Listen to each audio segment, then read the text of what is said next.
दोस्तों, करीब 95 साल पहले की बात है। राजस्थान के अलवर इलाके में एक गडरिया भेड़ चराते हुए जंगल में चला गया। अचानक किसी ने उससे कहा कि यहाँ बकरियां चराना मना है। बातों बातों में पता चला कि वो इलाके का तहसीलदार था। दोनों में बातें होने लगी। पता चला कि बहुत कोशिश के बाद भी तहसीलदार को बच्चे नहीं होते। गडरिये ने उनसे कहा कि आप दौसा के बालाजी हनुमान जी के मंदिर जाकर बेटा मांग लो, मिल जाएगा। न जाने क्यों तहसीलदार ने उस गडरिये की बात मान ली। उन्होंने हनुमान जी से कहा कि अगर मेरा बेटा हो जाएगा तो मैं उसे यहीं इसी मंदिर में सेवा के लिए छोड़ जाऊंगा। इस बात का जिक्र उन्होंने अपनी पत्नी से भी नहीं किया। मन्नत मांगने के 1 साल के अंदर उन्हें बेटा नसीब हो गया, लेकिन बाप का प्यार अब आड़े आ गया।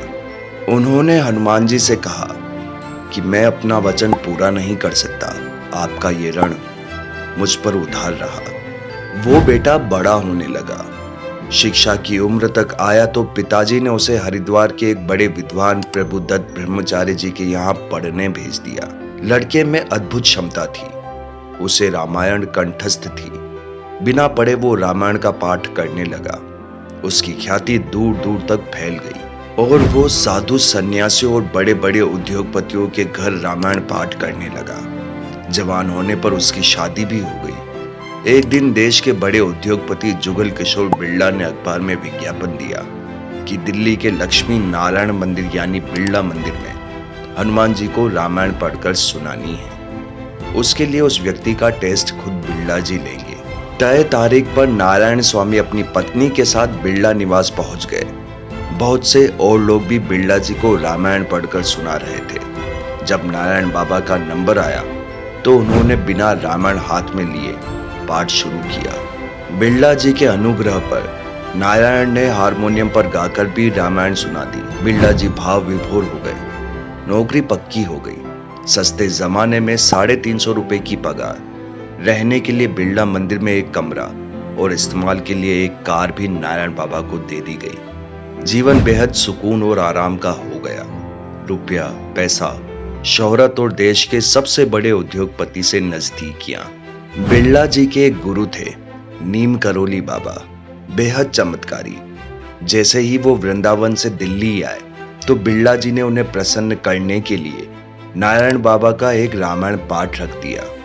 बिरला जी ने नीम करोली बाबा से कहा कि एक लड़का है जो रामायण गाकर सुनाता है। नीम करोली बाबा ने कहा कि मुझे भी उस लड़के से मिलना है। जैसे ही नारायण बाबा कमरे में गए तो नीम करोली बाबा ने कहा कि तेरे बाप ने हनुमान जी से धोखा किया है।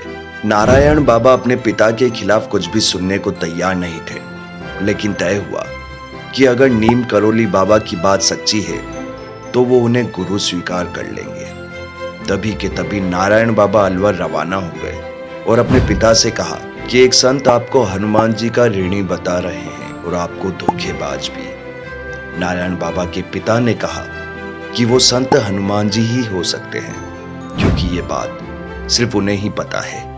पिता की बात सुनकर नारायण बाबा वापस चले गए और नीम करोली बाबा को अपना गुरु स्वीकार कर लिया। नीम करोली बाबा ने आदेश दिया कि नारायण, तेरा जन्म हनुमान जी की सेवा के लिए हुआ है, इसलिए छोड़ लाला की नौकरी। गुरु आदेश मिलते ही नारायण बाबा ने नौकरी छोड़ दी और दिल्ली के मेहरौली इलाके में एक जंगल में एक गुप्त मंदिर में आश्रय लिया। बिरला मंदिर से निकलकर सांप, भूतों और एक अनजाने जंगल में हनुमान जी की सेवा शुरू कर दी। नीम करोली बाबा ने आदेश दिया कि किसी से 1 रुपया भी नहीं लेना है और हर साल नवरात्रि में लोगों का भंडारा करना है। बड़ी अजीबोगरीब बात है कि 1 पैसा भी किसी से नहीं लेना और हर साल हजारों लोगों को खाना भी खिलाना है। लेकिन गुरु ने जो कह दिया वो पत्थर पर लकीर है। बिना सोच के उन्होंने अपना काम शुरू कर दिया। नीम करोली बाबा ने बिरला से कहकर नारायण बाबा की पत्नी को घर चलाने के पैसे हर महीने दिलवा दिए, लेकिन नारायण बाबा को पैसे से दूर रखा। 1969 से आज तक इस मंदिर में हर साल 2 बार नवरात्रि में हजारों लोग भंडारा खाकर जाते हैं। किसी को आज तक इस मंदिर में पैसे चढ़ाते नहीं देखा गया, लेकिन हाँ, प्रसाद पाते सबको देखा गया है। दोस्तों, अगर वीडियो पसंद आया हो तो वीडियो को शेयर करना और चैनल को सब्सक्राइब करना ना भूलें।